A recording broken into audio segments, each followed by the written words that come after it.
ഇസ്രായേലിന്റെ വീണ്ടെടുപ്പുകാരനും പരിപാലകനുമായ യഹോവയുടെ അത്യുന്നതമായ നാമം എന്നും എന്നേക്കും വാഴ്ത്തപ്പെടുമാറാകട്ടെ. ഇന്നത്തെ ഈ റൂമിന്റെ ഉദ്ദേശം ഒരുപക്ഷെ നിങ്ങൾക്ക് ആ ക്യാപ്ഷൻ കൊണ്ട് തന്നെ മനസ്സിലായി കാണുമെന്ന് ഞാൻ വിചാരിക്കുന്നു. ഹാഷ്ടാഗ് കൊണ്ട് കാര്യമില്ല, യഹോവയുടെ ദൃഷ്ടി ഇസ്രായേലിന്റെ മേൽ ഉണ്ട്. ഈ ഇരവാദക്കരച്ചിൽ നടത്തുന്നതിൽ ഡബിൾ ഡോക്ടറേറ്റ് എടുത്തിട്ടുള്ളവരാണ് ജിഹാദി സപ്പോർട്ടേഴ്സ് എന്ന് എല്ലാവർക്കും അറിയാവുന്ന കാര്യമാണല്ലോ. ഈ ജിഹാദി സപ്പോർട്ടേഴ്സ് എന്ന് പറഞ്ഞാൽ അത് മുസ്ലിങ്ങൾ മാത്രമല്ല കേട്ടാ, അങ്ങനെ ഒരു തെറ്റിദ്ധാരണ വേണ്ട. ജിഹാദികൾ എന്തൊക്കെ കാണിച്ചാലും അതൊന്നും കണ്ടഭാവം നടിക്കാതിരിക്കുകയും ജിഹാദികളുടെ ആക്രമണത്തിനെ ആരെങ്കിലും പ്രതിരോധിക്കുമ്പോൾ ആ പ്രതിരോധത്തിൽ ഏതെങ്കിലും ജിഹാദിക്ക് വല്ലതും പറ്റിയാൽ, വല്ല പരിക്കെങ്ങാനും പറ്റിയാൽ അല്ലെങ്കിൽ കൊല്ലപ്പെട്ടാൽ വോട്ട് ബാങ്ക് നോക്കിയും മുസ്ലിങ്ങളുടെ ഗുഡ് ബുക്കിൽ കയറി പറ്റാൻ വേണ്ടിയും പിന്നെ മതേതരത്വത്തിന് കോട്ടം തട്ടരുതെന്നും പറഞ്ഞ് ജിഹാദികൾക്ക് വേണ്ടി കൂട്ടക്കരച്ചിൽ നടത്തുന്ന എല്ലാ മനുഷ്യരെയും, മുസ്ലിങ്ങളുമായിട്ടുള്ള എല്ലാവരെയുമാണ് ജിഹാദി സപ്പോർട്ടേഴ്സ് എന്നുകൊണ്ട് ഉദ്ദേശിക്കുന്നത്. ആ ടീമുകളെല്ലാം ഇപ്പോ ഈ പലസ്തീൻ ജിഹാദികൾക്ക് വേണ്ടി ഹാഷ്ടാഗ് ജിഹാദ് നടത്തുകയാണ്. ഓൾ ഐസ് ഓൺ റാഫ എന്നും പറഞ്ഞുകൊണ്ട് ഹാഷ്ടാഗ് ജിഹാദ്. നമ്മുടെ കേരളത്തിൽ നമ്മളത് ധാരാളമായിട്ട് കാണുന്നുണ്ട്. സിനിമാ നടന്മാരടക്കം ദുൽഖർ സൽമാനും പിന്നെ ഷൈൻ നിഗമൊക്കെ ആണെങ്കിൽ എന്താണ് സുഡാപ്പി ഫ്രം ഇന്ത്യ എന്നൊക്കെ പറഞ്ഞുകൊണ്ടാണ്, സുഡാപ്പിയാണെന്ന് സ്വയം വെളിപ്പെടുത്തിക്കൊണ്ടൊക്കെ തന്നെയാണ് ഹാഷ്ടാഗ് ജിഹാദ് നടത്തുന്നത്. പിന്നെ അതിന്റെ പുറകെ വേറെ കുറെ എണ്ണം എല്ലാവരും ഉണ്ട്. ഈ ഹാഷ്ടാഗ് ജിഹാദ് മാത്രമല്ല, കനി കുസൃതിയൊക്കെ കാണിച്ചത് നമ്മൾ കണ്ടു, ഈ തണ്ണിമത്തൻ ബാഗൊക്കെ പിടിച്ചുകൊണ്ട്. അപ്പൊ ഇങ്ങനെ ഇവരുടെയൊക്കെ ഈ ഹാഷ്ടാഗ് ജിഹാദ് കണ്ടപ്പോഴാണ് ഞങ്ങൾ ഇങ്ങനെ ഒരു റൂം ഇടണം എന്ന് വിചാരിച്ചത്. ഓൾ ഐസ് ഓൺ റാഫ എന്നവർ പറയുമ്പോൾ അതിൽ കാര്യമില്ലാതില്ല. എല്ലാ കണ്ണുകളും റാഫയിൽ തന്നെയാണ്. ഇസ്രായേൽ സൈന്യം എങ്ങനെയാണ് ഹമാസിനെ ഭൂമുഖത്ത് നിന്നും തുടച്ചു നീക്കുന്നതെന്ന് കാണാൻ വേണ്ടി സകല ആൾക്കാരുടെയും കണ്ണുകൾ അങ്ങോട്ട് തന്നെയാണ്. നമ്മളെല്ലാം അത് കണ്ടുകൊണ്ടിരിക്കുന്നുമുണ്ട്, അവരെന്തൊക്കെയാണ് അവിടെ ചെയ്യുന്നത് എന്നുള്ളത്. മാളത്തിനകത്ത് ഒളിച്ചിരിക്കുന്ന തുരപ്പലിനികളെ പുകച്ച് പുറത്തു ചാടിക്കുന്നത് പോലെയാണ് ഇസ്രായേൽ സൈന്യം തുരങ്കങ്ങളിൽ ഒളിച്ചിരിക്കുന്ന ഹമാസിയൻസിനെ പുറത്തു കൊണ്ടുവരുന്നത്. യൂട്യൂബിലും ഫേസ്ബുക്കിലും ഇൻസ്റ്റാഗ്രാമിലും ഒക്കെ അത്തരം വീഡിയോകൾ കാണാൻ സാധ്യത കുറവാണ്. നിങ്ങൾ ട്വിറ്ററിൽ, പഴയ ട്വിറ്റർ, ഇപ്പൊ എക്സ് എന്ന് പറയുന്ന പ്ലാറ്റ്ഫോമിൽ പോകണം. അവിടെ പിന്നെ ഇങ്ങനെയുള്ളതെല്ലാം എടുത്തിടുന്നുണ്ട്. അല്ലെങ്കിൽ പിന്നെ ടെലഗ്രാം ചാനലുകളിൽ ഒക്കെ കാണുന്നുണ്ട്. അവിടേക്കേ ഉള്ളൂ. അപ്പൊ ഈ സംഗതികൾ ഇസ്രായേല് ഹമാസിയൻസിനെ ആക്രമിക്കുമ്പോൾ, അവരുടെ പ്രതിരോധ നിരകളെയൊക്കെ തകർത്ത് കളയുമ്പോൾ അവർക്ക് വേണ്ടി കരയുന്ന ആളുകൾ അയ്യോ എന്തോന്നും പറഞ്ഞ് കൂട്ടക്കരച്ചിലാണ് നടത്തുന്നതെന്ന് അറിയാമോ? ആ കരയുന്ന ടീമുകൾ അവരെല്ലാം 2023 ഒക്ടോബർ 7-ാം തീയതി മറന്നുപോയിരിക്കുന്നു. 2023 ഒക്ടോബർ 7-ന് ജിഹാദികൾ അവിടെ കാട്ടിക്കൂട്ടിയ ഇസ്രായേലിനകത്തേക്ക്, ഒരു പരമാധികാര രാഷ്ട്രമായിരിക്കുന്ന ഇസ്രായേലിനകത്തേക്ക് കടന്നു ചെന്ന് അവിടെ കാട്ടിക്കൂട്ടിയ ക്രൂരതകളെല്ലാം അവർ മറന്നുപോയിരിക്കുന്നു. ജിഹാദി സപ്പോർട്ടേഴ്സ് അത് മറന്നുപോയെന്ന് വെച്ച് മനസാക്ഷിയുള്ള ഒരു മനുഷ്യനും അത് മറന്നിട്ടില്ല. അന്ന് കണ്ടിട്ടുള്ള വീഡിയോകളും കേട്ടിട്ടുള്ള വാർത്തകളും ഞങ്ങളുടെ മനസ്സിൽ നിന്ന് മാഞ്ഞു പോയിട്ടില്ല. ഞങ്ങളുടെ മാത്രമല്ല, മനസാക്ഷിയുള്ള ഒരു മനുഷ്യന്റെയും മനസ്സിൽ നിന്ന് അത് മാഞ്ഞു പോവുകയില്ല. ഇസ്രായേലിന്റെ അതിർത്തി കടന്ന പലസ്തീൻ ജിഹാദികൾ യഹൂദന്മാരുടെ വീടുകളിലേക്ക് കടന്നു കയറി വീട്ടിലുള്ളവരെ കൂട്ടക്കശാപ്പ് നടത്തിയത് ജിഹാദി സപ്പോർട്ടേഴ്സ് അറിഞ്ഞിട്ടേയില്ല. അങ്ങനെ ഒരു സംഭവം നടന്നതായിട്ട് അവർ അറിഞ്ഞിട്ടില്ല. കാരണം ഇവരുടെയൊക്കെ പ്രൊഫൈലുകളൊക്കെ എടുത്ത് നോക്കിക്കഴിഞ്ഞാൽ ഈ ഒക്ടോബർ 7-ാം തീയതിയോ 8-ാം തീയതിയോ 9-ാം തീയതിയോ ഒന്നും ഈ പലസ്തീനികൾ കാട്ടിക്കൂട്ടിയ ക്രൂരതകളെ കുറിച്ചൊന്നും ഒരക്ഷരം, അതിനെ അപലപിച്ചുകൊണ്ടുള്ള ഒറ്റ പോസ്റ്റ് അവര് ഷെയർ ചെയ്തത് പോലും ഇല്ല. അങ്ങനെയുള്ള ഒന്നും നമ്മൾ കാണുന്നില്ല. പിന്നെ എന്നാൽ ചില ദിവസങ്ങൾ കഴിയുമ്പോൾ പലസ്തീനികൾക്ക് വേണ്ടി കരഞ്ഞുകൊണ്ടുള്ള ഇവരുടെയൊക്കെ പോസ്റ്റുകൾ നമുക്ക് കാണുന്നുണ്ട്. ഒരു 13-ാം തീയതി മുതലൊക്കെ, ഒക്ടോബർ 13-ാം തീയതി മുതലൊക്കെ വരുമ്പോഴേക്കും നമ്മളതൊക്കെ കാണുന്നുണ്ട്. പക്ഷെ നമുക്കറിയാം അന്ന് എത്ര ഭയാനകമായ വാർത്തകളും ചിത്രങ്ങളുമാണ് ഈ ജിഹാദികൾ തന്നെ ആ സമയത്ത് പുറത്തുവിട്ടത്. ഇസ്രായേലിനെ ആക്രമിക്കാൻ വേണ്ടി പോകുന്ന സമയത്ത് ദേഹത്ത് പോക്കറ്റിലൊക്കെ ക്യാമറയൊക്കെ വെച്ചിട്ടാണ് പോയിരിക്കുന്നത്. പോക്കറ്റ് ക്യാമറയൊക്കെ ആയിട്ട് നെഞ്ചത്ത് ക്യാമറയൊക്കെ കുത്തി വെച്ചിട്ടാണ് പോയിരിക്കുന്നത്, ആക്രമിക്കുന്നതിന്റെ ദൃശ്യമൊക്കെ കിട്ടാൻ വേണ്ടി. അങ്ങനെയൊക്കെയുള്ള എത്രയോ ദൃശ്യങ്ങളാണ് ജിഹാദികൾ തന്നെ വെളിയിൽ വിട്ടതെന്നറിയാമോ? ഞങ്ങൾ യഹൂദന്മാരെ കൊന്നു കളഞ്ഞിരിക്കുന്നു, അവരെ ഇല്ലാതാക്കി എന്നൊക്കെ പറഞ്ഞുകൊണ്ട്. പിന്നെ ഈ ഒരു ജിഹാദി അവന്റെ വീട്ടിലേക്ക് ഉപ്പയ്ക്ക് ഫോൺ വിളിച്ച് പറയുന്ന, ആഹ്ലാദത്തോടെ പറയുന്നത് കേട്ടിരുന്നു.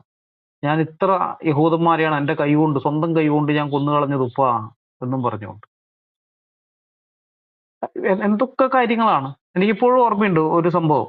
ഒരു വീട്ടിലേക്ക് കയറി ചെന്ന ജിഹാദികള് രാവിലെ സമയമുള്ള ആക്രമണം. അപ്പൊ ആ വീട്ടിലെ ഭാര്യയും ഭർത്താവും കൂടി ചേർന്ന് ഇതുണ്ടാക്കുകയാണ്. കുട്ടികൾക്ക് വേണ്ടി ബ്രേക്ക്ഫാസ്റ്റ് ഉണ്ടാക്കിക്കൊണ്ടിരിക്കുന്ന സമയത്താണ് ഇവരങ്ങോട്ടേക്ക് കയറി ചെല്ലുന്നത്. എന്നിട്ട് വീട്ടിലുള്ളവരെയൊക്കെ തോക്കിൻ മുനയിൽ നിർത്തിയിട്ട് പിതാവിന്റെയും മാതാവിന്റെയും കൈകളും കാലുകളും കൂട്ടിക്കെട്ടുന്നു. 7 വയസ്സുള്ള ഒരു ആൺകുട്ടി, 4 വയസ്സുള്ള പെൺകുട്ടിയും ഉണ്ടായിരുന്നു. പിന്നെ 8 മാസം പ്രായമുള്ള ഒരു കൈക്കുഞ്ഞും. അപ്പൊ ഈ കൈക്കുഞ്ഞിനെ ഇവരെടുത്തു കഴിഞ്ഞിട്ട് മൈക്രോവേവ് ഓവനിൽ വെച്ച് മൈക്രോവേവ് ഓൺ ചെയ്യാണ്. ജീവനോടെ ആ കുഞ്ഞിനെ അതിനുള്ളിട്ട് പുഴുങ്ങിയെടുത്തു. പിതാവിന്റെ കണ്ണുകൾ അവർ കത്തി കൊണ്ട് കുത്തി അങ്ങനെ എടുക്കുകയാണ്, ചൂഴ്ന്നെടുക്കുന്നത്. ഈ മാതാവിനെ ഈ കുഞ്ഞുങ്ങളുടെ മുമ്പിലിട്ട് ബലാത്സംഗം ചെയ്യുന്നു. അത് കഴിഞ്ഞിട്ട് ആ സ്ത്രീയുടെ ഒരു മാറിടം കത്തി കൊണ്ട് മുറിച്ചെടുക്കുന്നു. ആൺകുട്ടിയെ പിടിച്ച് ആ ഭക്ഷണം കഴിക്കാനുള്ള ടേബിളിന്റെ അവിടെ കൊണ്ടിരുത്തിയിട്ട് അവന്റെ ഒരു കാല് മുറിച്ചു മാറ്റുകയാണ്. ആ കൊച്ചിന്റെ 7 വയസ്സുള്ള ആൺകുട്ടിയുടെ ഒരു കാല് മുറിച്ചു മാറ്റുന്നു. 4 വയസ്സുള്ള പെൺകുട്ടിയുടെ വിരലുകൾ ഓരോന്നോരോന്നായിട്ട് മേശപ്പുറത്ത് വെച്ചിട്ട് ആ കുഞ്ഞു കൈപ്പത്തി മേശപ്പുറത്ത് വെച്ചിട്ട് ഓരോരോ വിരലുകളായിട്ടാണ് അവർ മുറിച്ചെടുത്തത്. ചോര വാർന്നൊലിച്ച് വേദനയോടെ കരയുന്ന ആ 4 മനുഷ്യരുടെ മുമ്പിൽ ഇരുന്നിട്ട് ഈ ജിഹാദികൾ എന്താ ചെയ്തതെന്നറിയാമോ? ആ അപ്പനും അമ്മയും ആ കുഞ്ഞുങ്ങൾക്കും അവർക്കൊക്കെ വേണ്ടി ഉണ്ടാക്കിയ ആ ബ്രേക്ക്ഫാസ്റ്റ് അവിടെ ഇരുന്ന് കഴിച്ചു. ഇവര് ഈ ചോര വാർന്നൊഴുകിക്കൊണ്ട് ഒരു കുഞ്ഞിന്റെ കാല് മുറിച്ചു കളഞ്ഞിരിക്കുന്നു. മറ്റേ കുഞ്ഞിന്റെ വിരലുകളെല്ലാം മുറിച്ചു കളഞ്ഞിരിക്കുന്നു. അമ്മേനെ ബലാത്സംഗം ചെയ്തിട്ട് ഒരു മാറിടം മുറിച്ചു കളഞ്ഞിരിക്കുന്നു. അപ്പന്റെ 2 കണ്ണുകളും കുത്തി പൊട്ടിച്ചിട്ടിരിക്കുന്നു. എന്നിട്ട് അവിടെ ഇരുന്നിട്ടാണ് ഇവന്മാര് ഭക്ഷണമൊക്കെ കഴിച്ചതിന് ശേഷം പിന്നെ ഇവറ്റുങ്ങളെല്ലാവരെയും കൊന്നിട്ട് അവിടെ നിന്ന് ഇറങ്ങിപ്പോയത്. 4 പേരെയും വെടിവെച്ച് കൊന്നിട്ട് ഇറങ്ങിപ്പോയി. ഇത് സംഗതിയോ വീട്ടിലൊക്കെ ചെന്ന് കഴിഞ്ഞിട്ടുണ്ട് അങ്ങനെ തന്നെ കത്തിക്കുകയായിരുന്നു, ജീവനോടെ തന്നെ കത്തിക്കുകയായിരുന്നു, യഹൂദന്മാരായിപ്പോയി എന്നുള്ള ഒറ്റ കാരണം കൊണ്ട്. അപ്പൊ ഹമാസ് എന്ന ഇസ്ലാമിക് സംഘടനയിൽ പ്രവർത്തിക്കുന്ന മുസ്ലിങ്ങൾ ഇസ്രായേലിലെ ഓരോരോ കുടുംബങ്ങളോടും ചെയ്ത കഥകളാണ്. കഥയല്ല, അത് ചരിത്രത്തിൽ രേഖപ്പെടുത്തപ്പെട്ട് കഴിഞ്ഞ സംഭവങ്ങളാണ് അതെല്ലാം. മനസ്സിനെ മരവിപ്പിക്കുന്ന ഇത്തരത്തിലുള്ള 100 സംഭവങ്ങളാണ് അന്ന് ഒരു ദിവസം മാത്രം ഇസ്രായേലിൽ നിന്ന് റിപ്പോർട്ട് ചെയ്യപ്പെട്ടത്. ഏതാണ്ട് 1400-ലധികം മനുഷ്യരെ അവരുടെ ബെഡ്റൂമുകളിൽ പോലും കടന്നു ചെന്ന് കൈക്കുഞ്ഞുങ്ങളെ ഉറങ്ങിക്കിടക്കുന്ന തൊട്ടിലിൽ വെച്ച് തന്നെ അവരുടെ കഴുത്തറുത്ത് അടക്കമുള്ള കൊടും ക്രൂരതകളാണ് ഇസ്രായേലിൽ അരങ്ങേറിയത്. സ്ത്രീയെയും പുരുഷനെയും ബെഡിന്റെ അപ്പുറത്തിപ്പുറത്തായിട്ട് പൊതിഞ്ഞു കെട്ടിയിരിക്കുകയാണ്. നടുക്ക് ഈ ബെഡ്, എന്നിട്ട് ചുരുട്ടി വെച്ചിരിക്കുന്നു. അപ്പുറത്തിപ്പുറത്തായിട്ട് പൊതിഞ്ഞു കെട്ടിയിട്ട് ആ ബെഡിന് തീ കൊടുക്കുക. 4-5 വയസ്സുള്ള കുഞ്ഞുങ്ങളുടെയൊക്കെ കാലിൽ പിടിച്ച് തറയിലടിക്കുക. ഇങ്ങനെ എന്തൊക്കെ കാര്യങ്ങളാണ് അവർ ചെയ്തതെന്ന് അറിയാമോ? ഇതൊക്കെ അല്ലാഹു അക്ബർ എന്നുള്ള ഇതുണ്ട് ഇതിന്. അല്ലാഹു അക്ബർ എന്ന് വിളിച്ചുകൊണ്ടാണ് ഇതൊക്കെ ചെയ്യുന്നത് കൂടി ഓർക്കണം. വീട്ടിലടച്ചിട്ടിട്ട് വീടിന് തീ കൊടുക്കുക, കാറിലിട്ടിട്ട് കാറിന് തീ കൊടുക്കുക. എത്ര നിങ്ങൾക്ക് പലർക്കും കാണുന്ന ഓർമ്മ ആണെന്ന് വിചാരിക്കുന്നു ഫോട്ടോകളൊക്കെ. കാറിലൊക്കെ ആ സ്റ്റീറിംഗ് പിടിച്ചുകൊണ്ട് തന്നെ ഇരിക്കുന്ന കത്തിക്കരിഞ്ഞു പോയ മനുഷ്യക്കോലങ്ങൾ. അപ്പൊ ഇങ്ങനെയൊക്കെയുള്ള ഈ കൊടും ക്രൂരതകൾ ചെയ്തിട്ട് ഈ നരാധമന്മാർ നേരെ പോയത് ഫലസ്തീനികളുടെ ഇടയിലേക്കാണ്, ഗാസയിലേക്കാണ്. അപ്പൊ ഇതെല്ലാം ഇവിടെ നടക്കുന്ന സമയത്ത് ഗാസയിലെ അതും കാണിക്കുന്നുണ്ടായിരുന്നു, ആഘോഷമായിരുന്നു. ഗാസയിലുള്ള പലസ്തീനികളുണ്ടല്ലോ, ഇന്ന് നിരപരാധികളാണ്, അവരൊന്നും ചെയ്യരുതെന്നൊക്കെ പറഞ്ഞ് ഇവിടെ കിടന്ന് ആകുന്നവർ, ഇവന്മാരൊക്കെ ആഘോഷിക്കുകയായിരുന്നു അവിടെ. അതിന്റെ വീഡിയോകളും ഞങ്ങൾ കണ്ടിരുന്നു. പോരാളികൾ അവിടെ ചെന്ന് ഇസ്രായേലിനോട് പകരം വീട്ടിയെന്നും പറഞ്ഞുകൊണ്ട് ഇവന്മാർ ഇവിടെ കിടന്ന് ആഘോഷിക്കുന്നു. അന്നേ ഞങ്ങളെല്ലാം പറഞ്ഞതാണ്, ഈ ചിരിയും സന്തോഷവും അധികം നേരത്തേക്ക് ഉണ്ടാവില്ല, ഇതൊക്കെ കരച്ചിലായിട്ട് മാറുമെന്ന്. അന്ന് ഇവിടെയുള്ള ജിഹാദികൾ ഫേസ്ബുക്കിലൊക്കെ ഞങ്ങളെ കളിയാക്കുകയും പരിഹസിക്കുകയായിരുന്നു. വലിയ മൊസാദൊക്കെ എവിടെ പോയടാന്നൊക്കെ ചോദിച്ചുകൊണ്ട് ഞങ്ങളോട്. അന്ന് ഞങ്ങൾ പറഞ്ഞു ഇതൊന്നും അധികം നേരത്തേക്ക് ഉണ്ടാവില്ല, ഇതൊക്കെ കരച്ചിലായിട്ട് മാറും. പുച്ഛിക്കുകയായിരുന്നു. ഇതാണ് സംഭവിക്കാൻ പോകുന്നത്. സുബോധമുള്ള ഏതൊരാൾക്കും മനസ്സിലാവും.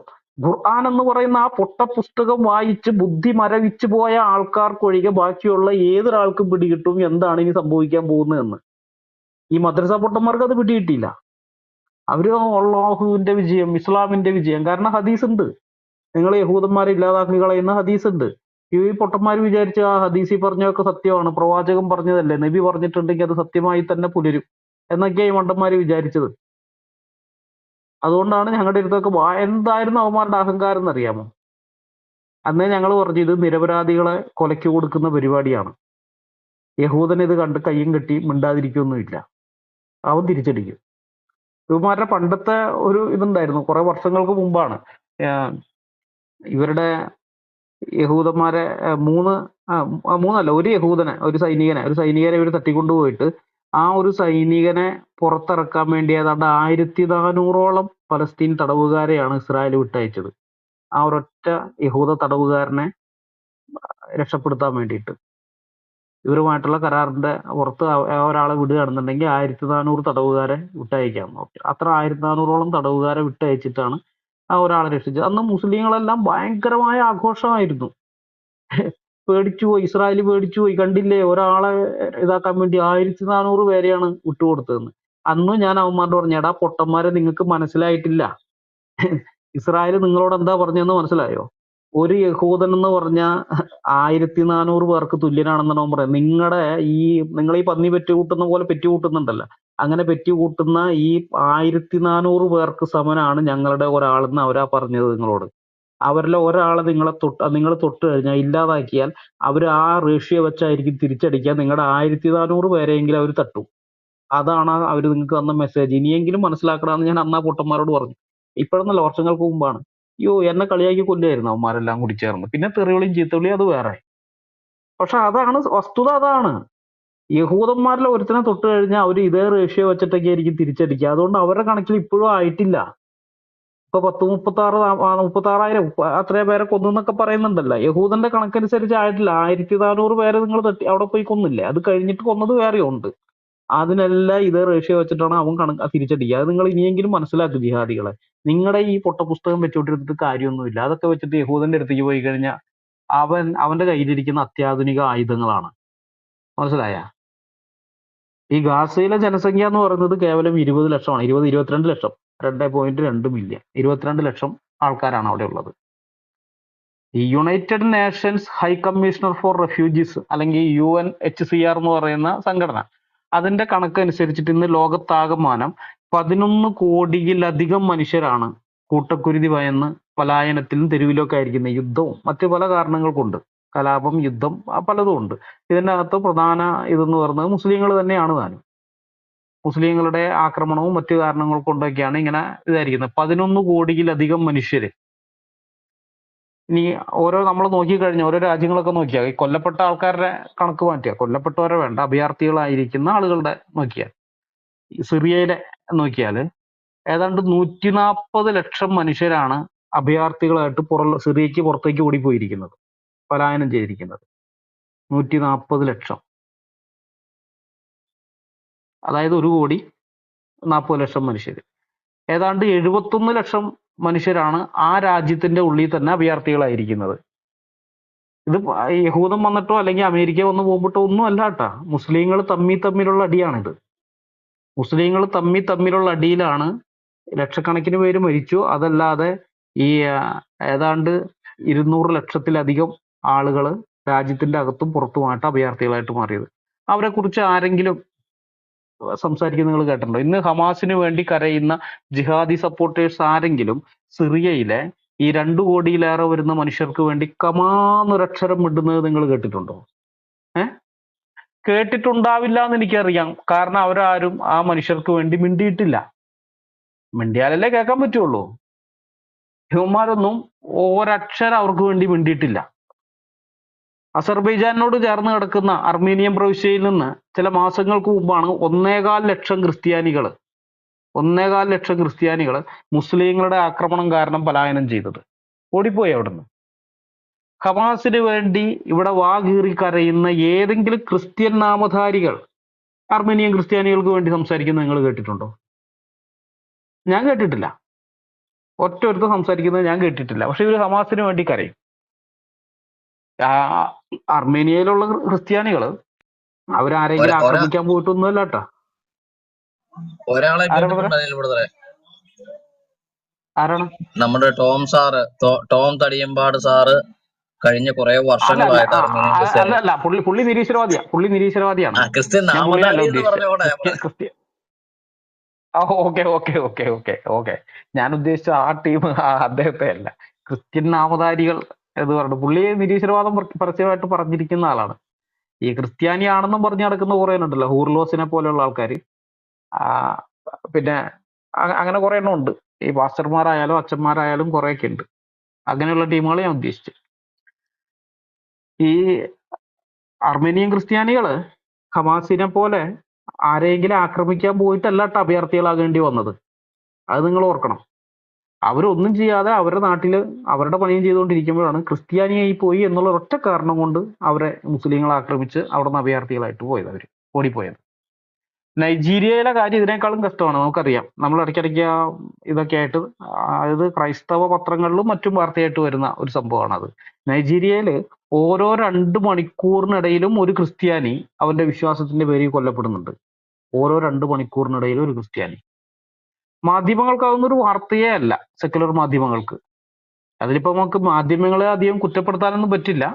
കാരണം ഈ സൂര്യൻ ഉദിക്കുന്നതും സൂര്യൻ അസ്തമിക്കുന്നതൊക്കെ ആരെങ്കിലും വാർത്തയാക്കാറുണ്ടോ? ഏഹ്? ഇല്ലല്ലോ. കാരണം എന്നും നടക്കുന്ന കാര്യങ്ങളാണ്. അതൊക്കെ ആരാ വാർത്തയാക്കുന്നത്? അതിനൊന്നും യാതൊരു വാർത്താ പ്രാധാന്യവും ഇല്ല. നൈജീരിയയിലും മറ്റ് ആഫ്രിക്കൻ രാജ്യങ്ങളും അവിടെയൊക്കെ മുസ്ലിങ്ങളുടെ കയ്യാൽ ക്രിസ്ത്യാനികൾ ദിനം പ്രതി കൊല്ലപ്പെട്ടുകൊണ്ടിരിക്കുകയാണ്. എല്ലാ ദിവസവും കൊല്ലപ്പെടുന്നുണ്ട്. അപ്പൊ ദിവസം തോറും നടക്കുന്ന കാര്യമായതിനാൽ സെക്കുലർ മാധ്യമങ്ങളെ സംബന്ധിച്ച് അതിന് വാർത്താ പ്രാധാന്യമില്ല. അതുകൊണ്ട് അവരത് കൊടുക്കുന്നില്ല. പക്ഷെ സെക്കുലർ മാധ്യമങ്ങളുടെ കാര്യം വിട്, ക്രിസ്ത്യാനികൾ ഉണ്ടല്ലോ ഇവിടെ. ക്രൈസ്തവ നേതൃത്വം എന്നൊക്കെ പറഞ്ഞു നടക്കുന്ന കുറെ സംഭവങ്ങൾ, അവരിൽ പലരും ഈ ജിഹാദികൾക്ക് വേണ്ടി കരയുന്നുണ്ട്, ഹമാസിന് വേണ്ടി കരയുന്നുണ്ട്. അവരാരെങ്കിലും ജിഹാദികൾക്ക് വേണ്ടിയിട്ട് കേരളത്തിൽ കിടന്ന് കുരയ്ക്കുന്ന ഇത്തരം ക്രിസ്ത്യൻ നാമധാരികൾ ആരെങ്കിലും ഈ അർമേനിയൻ ക്രിസ്ത്യാനികളെ പറ്റി എന്തെങ്കിലും വിട്ട് നിങ്ങൾ കേട്ടിട്ടുണ്ടോ? ഞങ്ങളെപ്പോലുള്ള അപ്പോളജിസ്റ്റുകളൊക്കെ പറയണം, അത് വേറെ കാര്യം. അതല്ല ഉദ്ദേശിച്ചത്. ജിഹാദികൾക്ക് വേണ്ടി കുറയ്ക്കുന്ന ടീമുകളോടാണ് ഞാൻ ചോദിക്കുന്നത്, അല്ലെങ്കിൽ അങ്ങനെയുള്ളവരെ കുറിച്ചാണ് ഞാൻ ചോദിക്കുന്നത്. അവരാരെങ്കിലും ഈ അർമേനിയൻ ക്രിസ്ത്യാനികൾക്ക് വേണ്ടി വല്ലതും സംസാരിക്കുന്നത് കേട്ടിട്ടുണ്ടോ? അതെന്താ ഇവർക്ക് ഈ ഹമാസ് ടീമുകൾ അവരുടെ കാര്യത്തിൽ മാത്രമേ ഉള്ളൂ? ഹമാസ് ജിഹാദികളുടെ കാര്യത്തിൽ മാത്രമേ ഇവർക്കൊക്കെ വേദനയുള്ളൂ? ആഫ്രിക്കയില് സ്കൂളുകളൊക്കെ ആക്രമിച്ചിട്ട് പെൺകുട്ടികളെ തട്ടിക്കൊണ്ടുപോകുന്ന വാർത്ത, ഈ ബോക്കോ ഹറാമും അൽഷബാബ് പോലെയുള്ള ഇസ്ലാമിക സംഘടനകൾ ഓരോ പ്രാവശ്യം 300-400 പെൺകുട്ടികളൊക്കെയാണ് ഇവർ ആക്രമിച്ചുകൊണ്ട് പോകുന്നത്. ജിഹാദി മുസ്ലിങ്ങളെ ആക്രമിച്ച് തട്ടിക്കൊണ്ടു പോകുന്നത്, സ്കൂൾ ആക്രമിച്ച് തട്ടിക്കൊണ്ടു പോകുന്നു. ആ സമയത്ത് അതൊരു വാർത്തയായിട്ട് വരും. പിന്നെ അതൊരു വാർത്തയല്ല. പിന്നെ അതിനെപ്പറ്റി അതിന്റെ ഫോളോ അപ്പ് വാർത്ത ഒന്നും കേൾക്കില്ല. ഈ കുഞ്ഞുങ്ങൾ തിരിച്ചു വന്നോ ഇല്ല ഒന്നും അറിയില്ല. ഇറ്റങ്ങളൊക്കെ അടിമച്ചന്തയിൽ കൊണ്ടുപോയി വിൽക്കുകയാണ്, ലൈംഗിക അടിമകളും മറ്റുമൊക്കെ ആയിട്ട്. അവരെ കുറിച്ച് പിന്നെ ബാക്കിയൊന്നും അറിയുന്നില്ല നമ്മൾ. എത്ര സംഭവങ്ങളാണെന്നറിയോ അത് ഇവർ ചെയ്യുന്നത്? ആ കുട്ടികൾക്ക് വേണ്ടിയിട്ട് ആരെങ്കിലും ഇവിടെ സംസാരിക്കുന്നത് നിങ്ങൾ കേട്ടിട്ടുണ്ടോ? സാംസ്കാരിക നായകന്മാരെന്ന് പറഞ്ഞു നടക്കുന്നവര്. കോങ്കോയിൽ ഈ അടുത്താണ്, ഈ മെയ് 13-നാണ് ഇസ്ലാം മതം സ്വീകരിക്കാൻ വിസമ്മതിച്ച 14 കത്തോലിക്കരെ മുസ്ലിങ്ങൾ കൊലപ്പെടുത്തിയത്. 14 കത്തോലിക്കരെ മുസ്ലിങ്ങൾ കൊലപ്പെടുത്തി. കാരണം ഇസ്ലാം മതം സ്വീകരിക്കാൻ അവർ തയ്യാറല്ല. ആ ഒരൊറ്റ കാരണത്തിന്റെ പേരിൽ കൊലപ്പെടുത്തുകയാണ്.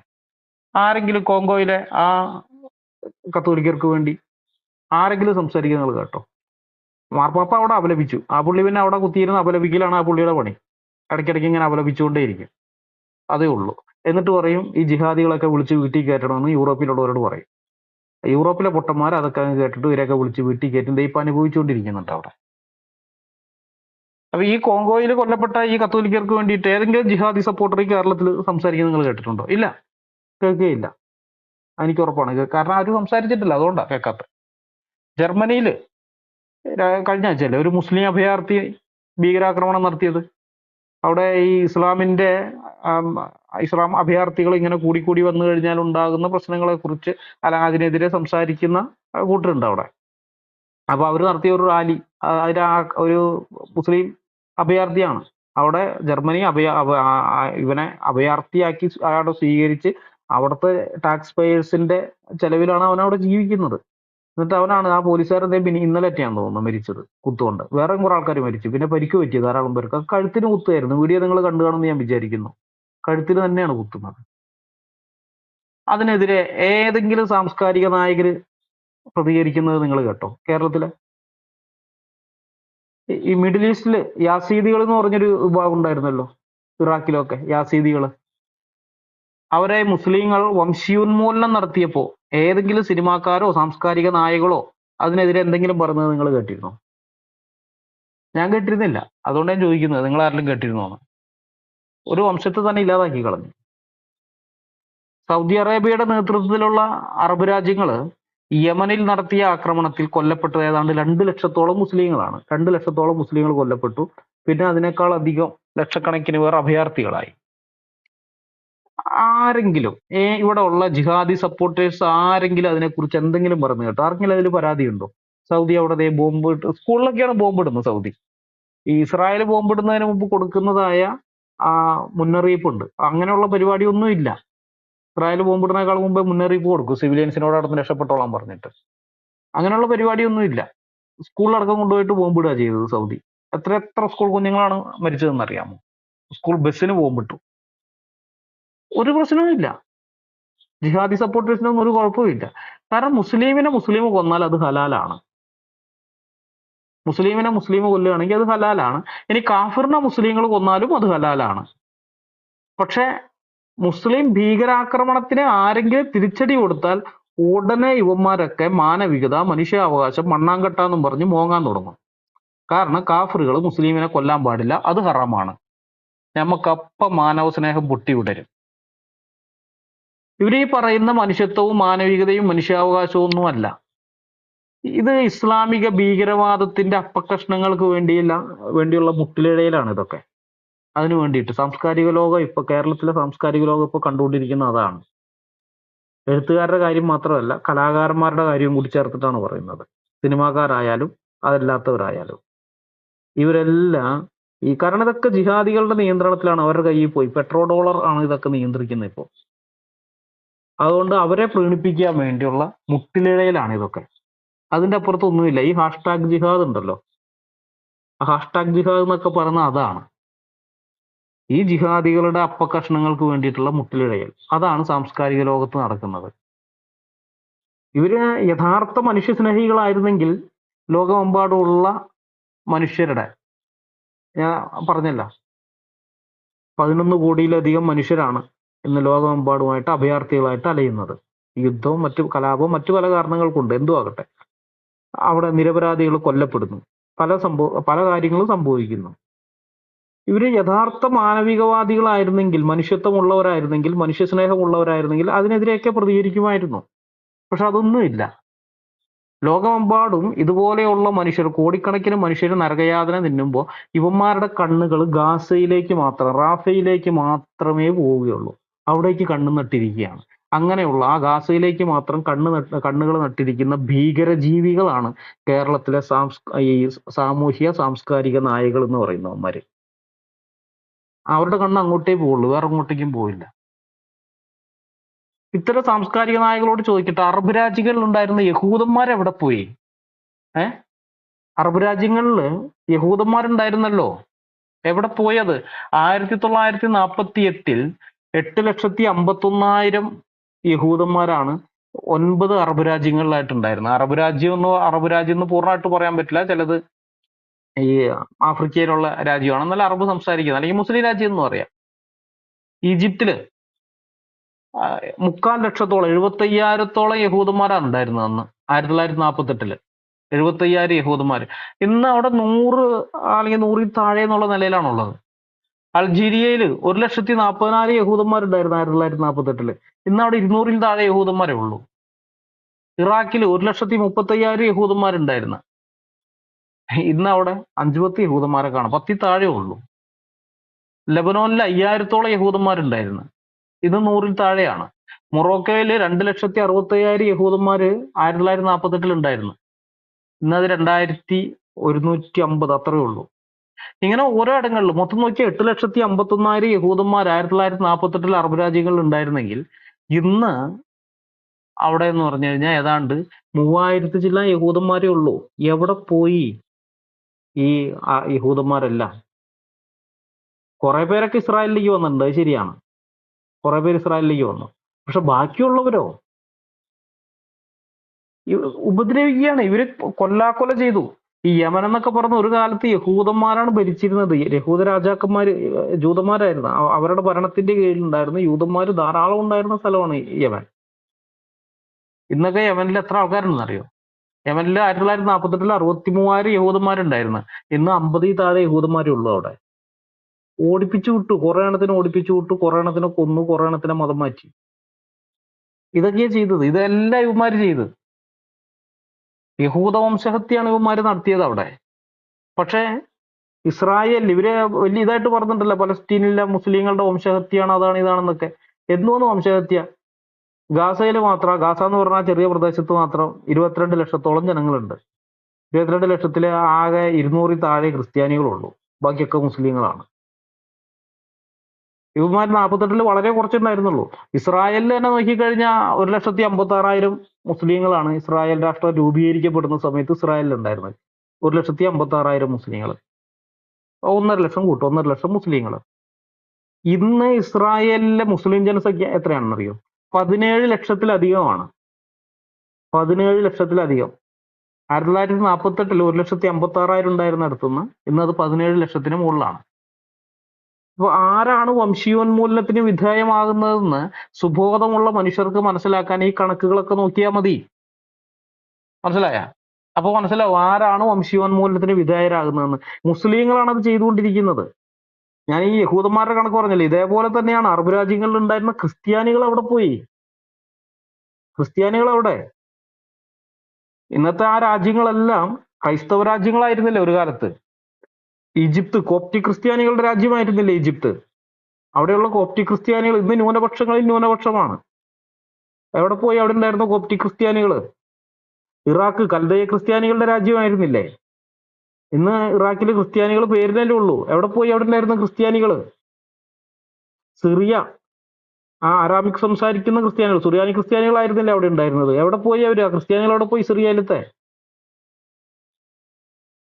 ഇനി ബഹ്റിനും കുവൈറ്റും ഒക്കെ ക്രൈസ്തവ രാജ്യങ്ങളായിരുന്നു അത്. എവിടെ പോയി അവിടുത്തെ ക്രിസ്ത്യാനികൾ?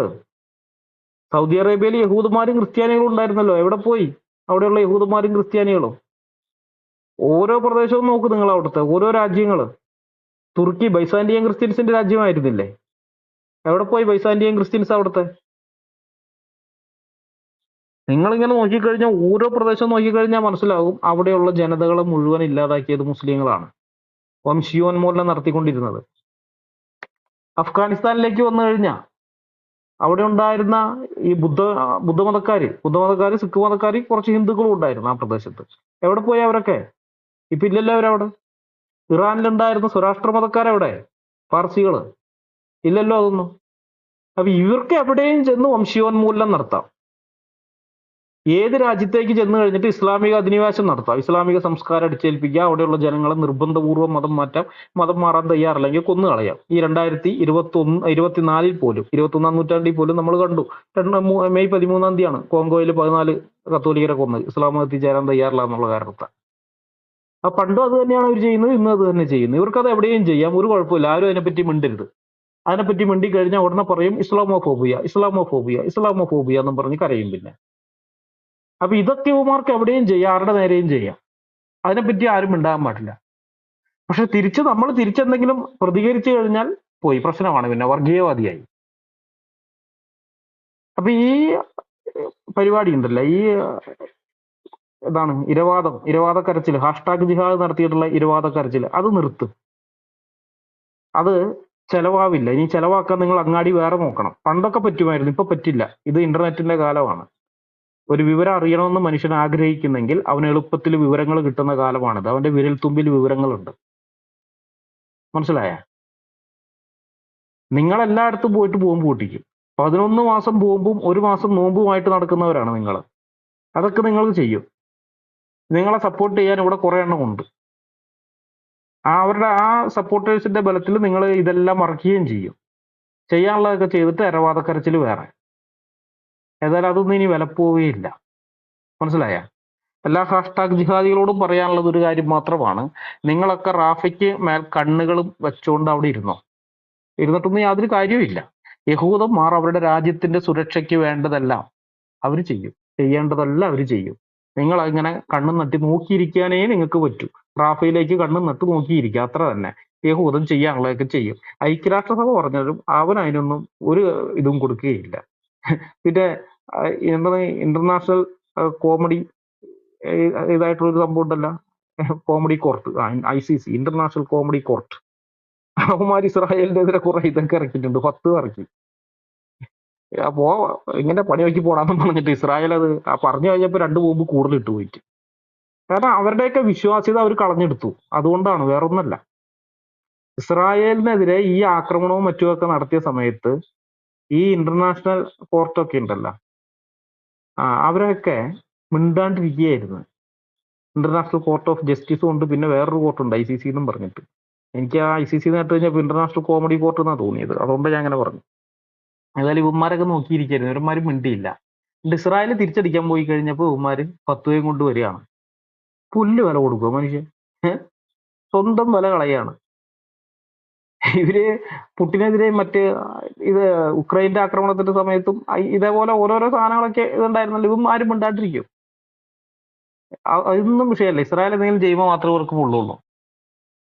ഏതായാലും ഞാൻ ആവർത്തന പുസ്തകം 11-ാം അധ്യായത്തിന്റെ 11ഉം 12ഉം വാക്യങ്ങൾ കൂടി വായിച്ചിട്ട് ഈ എന്റെ പ്രസന്റേഷൻ അവസാനിപ്പിക്കുകയാണ്. അത് കഴിഞ്ഞിട്ട് ഷിജു ബ്രദറും വേറെ സഹോദരന്മാരും സംസാരിക്കുന്നതായിരിക്കും. ആവർത്തന പുസ്തകം 11ന്റെ 11ഉം 12ഉം വാക്യം. നിങ്ങൾ കൈവശമാക്കുവാൻ ചെല്ലുന്ന ദേശമോ മലകളും താഴ്വരകളും ഉള്ളതായി ആകാശത്തു നിന്ന് പെയ്യുന്ന മഴവെള്ളം കുടിക്കുന്നതും നിന്റെ ദൈവമായ യഹോവ പരിപാലിക്കുന്നതുമായ ദേശമാകുന്നു. ആണ്ടിന്റെ ആരംഭം മുതൽ അവസാനം വരെ നിന്റെ ദൈവമായ യഹോവയുടെ ദൃഷ്ടി എപ്പോഴും അതിന്മേൽ ഇരിക്കുന്നു. ഇത് സക്കരിയാവ് 9:1 പറയുന്നുണ്ട്, യഹോവയുടെ ദൃഷ്ടി ഇസ്രായേലിന്റെ മേലുണ്ടെന്നുള്ളത്. അപ്പൊ നിങ്ങളെല്ലാം ലോകത്തെ ഈ ജിഹാദി സപ്പോർട്ടേഴ്സ് എല്ലാം റാഫയുടെ മേലെ കണ്ണു നട്ടുകൊണ്ടിരുന്നോ, യഹൂദന്മാര് ചെയ്യേണ്ടത് ചെയ്യും. IDF ആയാലും ബാക്കിയുള്ള ടീമുകളായാലും അവിടെ ഉള്ളവർ ചെയ്യേണ്ടത് ചെയ്യും. പക്ഷേ ഇസ്രായേലിന്റെ മേലെ യഹോവയുടെ ദൃഷ്ടിയുണ്ട്. അതുള്ള കാലത്തോളം അവിടെ യഹൂദനെ ദൈവമാണ് അവിടെ നിന്ന് ഒരിക്കൽ ഓടിപ്പിച്ച് കളഞ്ഞത്. അത് ഈ താഴെ വാക്യങ്ങൾ വായിക്കുമ്പോൾ അറിയാം, ദൈവം പറയുന്നുണ്ട്, നിങ്ങൾ എന്റെ ചട്ടങ്ങളും വിധികളും കൽപ്പനകളും പ്രമാണിച്ച് നടന്നു കഴിഞ്ഞാൽ ഞാൻ നിങ്ങളെ സംരക്ഷിക്കും, നിങ്ങൾക്ക് വേണ്ടുന്നതെല്ലാം തരും, മുൻമഴയും പിന്മഴയും മുടക്കുകയില്ല, കൃത്യമായ സമയത്ത് ഞാൻ നിങ്ങൾക്ക് മഞ്ഞും മഴയും വെയിലും തരും എന്നൊക്കെ പറയുന്നുണ്ട്. എന്നാൽ അതൊന്നും അല്ലാതെ നിങ്ങൾക്ക് തോന്നിയതുപോലെ നടന്നു കഴിഞ്ഞാൽ, എന്റെ പ്രമാണങ്ങളെ നിങ്ങൾ കാറ്റിൽ പറത്തി കഴിഞ്ഞാൽ ഞാൻ തന്നെ നിങ്ങളെ ഇവിടെ നിന്ന് പ്രവാസത്തിലേക്ക് കൊണ്ടുപോകും എന്ന് ദൈവം പറഞ്ഞിട്ടുണ്ട്. അതേപോലെ തന്നെ സംഭവിക്കുകയും ചെയ്തു. കാരണം യഹോവയായ ദൈവം മുഖപക്ഷമില്ലാത്ത ദൈവമാണ്. കനാന്യർ അവിടെ ഉണ്ടായിരുന്ന അതിന് മുമ്പുണ്ടായിരുന്നവർ എന്തൊക്കെ മ്ലേച്ഛകരമായ കാര്യങ്ങൾ ചെയ്തത് കൊണ്ടാണോ അവരെ അവിടെ നിന്ന് ദൈവം മാറ്റിയത്, അതേ പാപം ഇസ്രായേൽ ചെയ്തപ്പോൾ ഇസ്രായേലിനെയും മാറ്റി അവിടുന്ന്. മനസ്സിലായോ? മുഖപക്ഷം കൂടാതെ ന്യായം വിധിക്കുന്നവനാണ് ബൈബിളിലെ ദൈവം. ഇസ്രായേലിനോടും അത് തന്നെ ചെയ്തു. എന്നാൽ ദൈവം വാഗ്ദത്തം കൊടുത്തിരുന്നത് കൊണ്ട് പിൽക്കാലത്ത് ഇസ്രായേലിന് പ്രവാചകന്മാരിലൂടെ പറയുന്നുണ്ട്, ഞാൻ തന്നെ നിങ്ങളെ തിരിച്ചു കൊണ്ടുവന്ന് ഈ ദേശത്ത് നടും, പിന്നെ നിങ്ങളെ ആരും അവിടെ നിന്ന് പറിച്ചു കളയുകയില്ല എന്നുള്ള വാഗ്ദത്വമുണ്ട്. ആ വാഗ്ദത്ത നിറവേറുന്നതാണ് 1948 മെയ് 14 നമ്മൾ കണ്ടത്. ഒരൊറ്റ യെശയ്യാവ് ചോദിക്കുന്നുണ്ട്, ഒരൊറ്റ ദിവസം കൊണ്ടൊരു ദേശം ഉണ്ടാകുമോ? ഒരു രാജ്യം ഒന്നായിട്ട് തന്നെ പിറക്കുമോ? സിയോനോ നോവ് കിട്ടിയ ഉടൻ തന്നെ മക്കളെ പ്രസവിച്ചിരിക്കുന്നു. ഒരൊറ്റ ദിവസം കൊണ്ട് ഒരു രാജ്യം ഉണ്ടായി. 1948 മെയ് 14 ഇസ്രായേൽ എന്ന് പറയുന്ന ഒരു രാജ്യം ഒരൊറ്റ ദിവസം കൊണ്ടുണ്ടായി. അത് ആ പ്രവചനത്തിന്റെ നിവൃത്തിയാണ്. അതിൽ ദൈവം പറഞ്ഞിട്ടുണ്ട്, ഞാൻ നിങ്ങളെ ഇനി പറിച്ചു കളയുകയില്ല. അതുകൊണ്ട് ഇസ്രായേൽ അവിടെ ഇനിയും നിലനിൽക്കും. അതിനെ പറിച്ചു കളയാമെന്ന് ആര് വിചാരിച്ചാലും നടക്കുകയില്ല. കാരണം യഹോവയുടെ ദൃഷ്ടി ആ ദേശത്തിന്റെ മുകളിലുണ്ട്. നിങ്ങൾ വെറുതെ ഈ കരിങ്കല്ല് കടിച്ച് പല്ല് കളയുകയാണ് ജിഹാദികളെ. നിങ്ങളുടെ മണ്ടൻ കിതാബിനകത്ത് എഴുതി വെച്ചിരിക്കുന്ന ഈ കാര്യങ്ങൾ പിശാചിന്റെ പ്രവാചകനായ മുഹമ്മദ് പറഞ്ഞിട്ടുള്ള കള്ളത്തരങ്ങൾ വിശ്വസിച്ച് ഇനിയും കുറെ മുസ്ലിങ്ങളുടെ ജീവൻ പോകുന്നല്ലാതെ വേറെ ഒന്നും സംഭവിക്കാൻ പോകുന്നില്ല. നിങ്ങൾക്ക് ഉള്ള ഏക വഴി എന്ന് പറയുന്നത് കോ എക്സിസ്റ്റൻസ് ആണ്. മനസ്സിലായോ? സഹവർത്തിത്വം. യഹൂദനെ നിങ്ങൾ അംഗീകരിച്ച്, മനുഷ്യനായി അംഗീകരിച്ച് യഹൂദനോടൊപ്പം സഹവർത്തിത്വത്തിലേക്ക് വരിക. അതല്ലാതെ നിവൃത്തിയില്ല നിങ്ങൾക്ക്. നിങ്ങളുടെ പുസ്തകത്തിനകത്തൊക്കെ എഴുതിയിട്ടുണ്ട് യഹൂദൻ കുരങ്ങനാണെന്നും യഹൂദൻ അശുദ്ധനാണെന്നും അവനെ മനുഷ്യനായി കാണരുന്നൊക്കെ ഉണ്ട്. അത് വേറെ കാര്യം. അതൊക്കെ നിങ്ങൾ പിടിച്ചുകൊണ്ടിരുന്ന കാര്യമില്ല. ആധുനിക കാലത്ത് അതൊക്കെ എടുത്ത് കളാം. അത്തരം ആയത്തുകളെല്ലാം എടുത്ത് ചവിറ്റുകൊട്ടയിലിട്. എന്നിട്ട് അവനെ മനുഷ്യനായി കാണാം. മനുഷ്യനായി കണ്ട് അവനുമായിട്ട് സമാധാനപരമായ സഹവർത്തിത്വത്തിലേക്ക് പോവാം. അങ്ങനെയാണെന്നുണ്ടെങ്കിൽ നിങ്ങൾക്ക് അവിടെ നിലനിൽക്കാം. അതല്ലാന്നുണ്ടെങ്കിൽ മുച്ചൂട് മുടിഞ്ഞു പോവുകയുള്ളൂ. അതല്ലാതെ ഒന്നും സംഭവിക്കാൻ പോകുന്നില്ല. ആ ഒരു ബുദ്ധിപദേശവും കൂടി നൽകിക്കൊണ്ട് ഞാൻ എൻ്റെ പ്രസന്റേഷനോട് അവസാനിപ്പിക്കുകയാണ്. ദൈവത്തിന്റെ നാമം വാഴ്ത്തപ്പെടുമാറാകട്ടെ. ആമേൻ.